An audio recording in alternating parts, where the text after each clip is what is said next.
ఆ హరినామాన్ని నేను నిత్యం స్మరిస్తాను అన్నాడు. ఎక్కడున్నాడు నీ హరి చెప్పు అని చెప్పి ప్రసాదుని అడిగాడు. అప్పుడు ఈ ప్రసాదం ఎక్కడ చెప్పాడో, ఎక్కడి నుండి నేను రావాలో, ఏ స్తంభం నుండి రావాలో, ఏ మూల నుండి నేను రావాలో అని పరమాత్మ మీరు ఏం చెప్తారా అని ఆయన ఎదురు చూసుకున్నాట. అప్పుడు ప్రసాదం చెప్పాట, నాన్న ఇక్కడ అక్కడ కాదు, ఇందువల్ల అందులో నేను సందేహం వలదు, ఇక్కడ సర్వోత్తరుడు ఎన్నెందు లక్షలు చూసిన అందరూ చేయగలడు దాదాపుగా నిలిపివేయాడు. చూడండి, ఎక్కడ చూసినా పరమాత్మ ఉన్నాడు. ఆయన హరిమయం విశ్వమంతా నీవు, విశ్వమంతా కూడా హరిమయమే. కాబట్టి ఎక్కడైతే చూపించమంటావు అన్నాడు. చూడండి ఎంత విశిష్టమైనటువంటి మాట్లాడాడు. కానీ పరమాత్మ మాత్రం సత్యం విధానం నిజమైన భాష చెప్పినటువంటి మాటలు అటువంటి సందర్భంలో ఆ సభలో ఉన్నటువంటి స్తంభం నమస్కరిస్తూ ఉంది. ఓ ప్రహ్లాద నా వైపు చూపిస్తాయా, నా ముందు హరిభవించాడు అన్నటువంటి కీర్తి నాకు లభిస్తే నా జన్మ చరితార్థం అవుతుంది అని ఆ స్తంభం నమస్కారం చేసినటువంటి ఆ పిల్లలు ప్రహ్లాదుడికి వినపడ్డదేమో తెలియదు. కానీ హిరణ్యకశిపుడు మాత్రం ఈ స్తంభంలో పరమాత్మ ఉన్నాడా, ఈ స్తంభంలో హరి ఉన్నాడా అని అడిగేశాడు. ప్రహ్లాదుడు అన్నట్టు ఉన్నాడు అన్నాడు. అప్పుడు హిరణ్యకశిపుడు తన కళాకాలంతో బలంగా మోదినప్పుడు అందులో నుండి వచ్చాడు. పరమాత్మ నా మృగంలో మానవుషం సగం మానవులను సగం సింహరూపం ధరించి ఆయన హిరణ్యకశిపుడి యొక్క ఆ ప్రాణాన్ని ఉసురు నిర్మించేశాడు. అటువంటి స్తంభోద్భవుడైనటువంటి నారసింహుడి యొక్క పేరిట స్తంభముగా ఖమ్మలుగా మారినటువంటి ఈ విజయనగరంలో అందులో మరొక విశేషం ఏంటి, అదిగో భద్రాద్రి గౌతమి ఇదిగో చూడండి అనే క్రమం నుండే ప్రారంభమవుతుంది. రామచంద్రుడు మొదలైనటువంటి దివ్యమైనటువంటి కదా ఈ ప్రదేశం ఖమ్మం కానీ అందరికీ గుర్తొచ్చేది.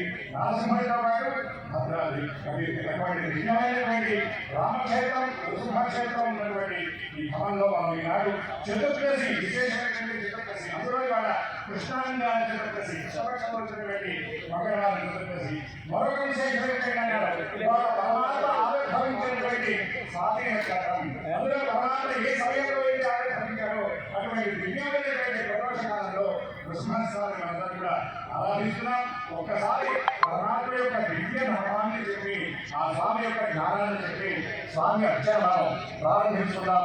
అందరూ కూడా గట్టిగా చెప్పండి, మాతా నృసింహస్య, గట్టిగా చెప్పాలి, మాతా నృసింహస్య, పితా నృసింహః, భ్రాతా నృసింహస్య, సఖా నృసింహః, విద్యా, గట్టిగా చెప్పాలి, విద్యా నృసింహ, ద్రవిణం నృసింహః, స్వామి నృసింహః, సకలం నృసింహః.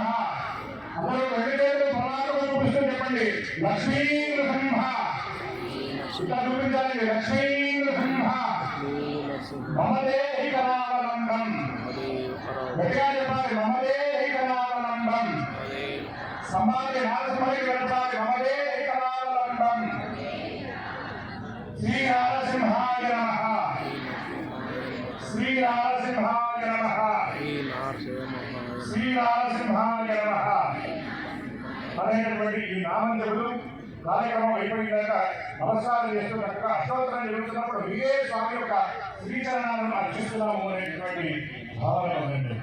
గర్జంతం గట్టయంతం నిజమజవభుజకలం స్ఫోటయంతం హరంతం రూప్యంతం పాపయంతం విభువిద్యం క్షేమయంతం శివంతం వందంతం రోషయంతం విశిశిశస్తం సంహరంతం భరంతం వీక్షంతం ఘోర్ణయంతం శరణకరశరైః విద్యసంఘం నమామి.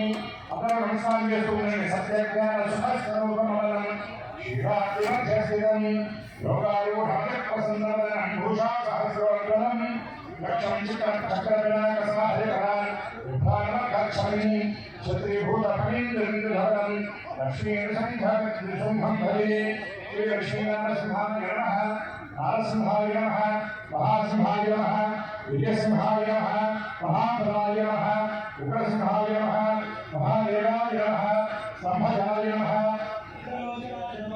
గౌతాయ నమః, సర్వాత్మతాయ నమః, శ్రీపతే నమః, యోగానందాయ నమః, త్రివిక్రమాయ నమః, కవయే నమః, కోలాహలాయ నమః, చైతన్యే నమః, విజయాయ నమః, విజయోత్తరాయ నమః, పంచానాయ నమః, పరబ్రహ్మణే నమః, అఘోరాయ నమః, ఘోర విక్రమాయ నమః, జ్వరదుఃఖాయ నమః, మహాస్వాయ నమః, బాలామాలినే నమః, మహాప్రభవే నమః, వికలాక్షాయ నమః, సహస్రాక్షాయ दुर्निरीक्षाय नमः प्रतापनाय नमः महावंशाय नमः राजाय नमः चंद्रभवने नमः सदाशिवाय नमः हिरण्यगर्भंसे नमः दैत्यनारायणाय नमः गुणभद्राय नमः महाभद्राय नमः बलभद्राय नमः सुभद्राय नमः नराय नमः विघ्नाय नमः विघ्ने नमः सर्वनाशाय नमः